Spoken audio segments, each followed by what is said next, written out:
Guys, if your woman refuses to join you in ordinary, mmuo, don't force her or mandate her. That would be very unwise and hot-headed. You wouldn't expect her to just jump in with you and go with you if you were entering darkness and joining an occult society, right?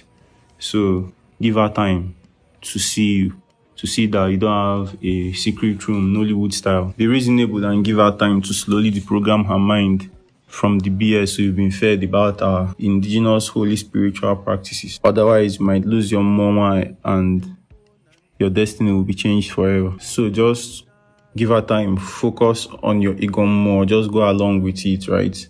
If the vibe is good, she'll more than likely come around, and soon she'll be the one bringing out your banzu analogy for your daily affirmations and declarations on your household. Thank you guys for letting Holy Ezumezu serve you. Remember that it can serve as your ego for tutorial, your meditation tool, and your still a meditation tool, right? To help you remember your dreams. So play it all night.